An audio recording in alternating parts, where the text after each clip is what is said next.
Sa ibang balita, halos 4 na dekada na mula nang mangyari ang EDSA People Power Revolution. Para sa update sa 39th anniversary ng EDSA, nasa linya ng telepono si Mobile Journal Amy Atienza. Amy, kumusta dyan?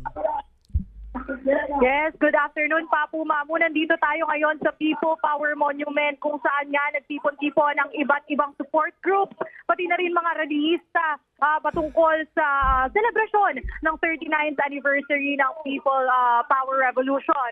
At ngayon nga, marami na tayong narinig na advocates para panawagan nila na maalala daw ng gobyerno ang importansya nitong 39th anniversary ng People Power Revolution. At bukod pa dyan, syempre may mga panawagan din sila tungkol sa iba't ibang issue na kinakaharap ng ating bansa ngayon. Kabilang na dyan ang impeachment ni Vice President Sara Duterte na mariin pa rin nilang inaanyayahan ng Kongreso na ituloy ang hearing patungkol dito. Meron din silang panawagan patungkol naman sa ekonomiya ng Pilipinas at yun nga daw, sana nga daw ay maging pantay na ang benefits at yung mga trabaho na nakukuha ng mga Pilipino. So yun yung mga panawagan nila dito.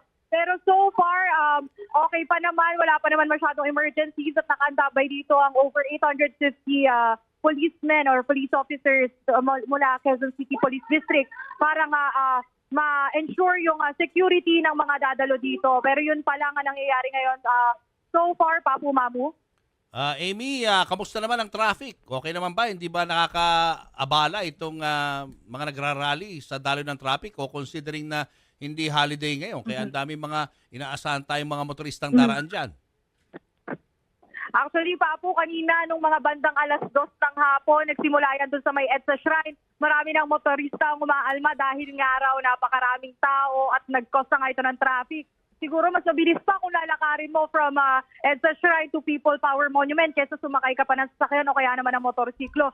Kaya yun lang din, patuloy na paalala nga ng mga otoridad dito na merong alternative routes na pwedeng daanan at doon na nga lang daw dahil kahit hindi close yung mga daan doon sa may EDSA, Ortigas, pati na dito sa may area ng White Plains, talagang matinding trapiko ang mararanasan ng mga motorista. So, bukod sa usual naman daw kasing nangyayari ang traffic dito sa EDSA, mas matindi daw talaga ngayon. Kaya yun ang payo ng mga otoridad natin.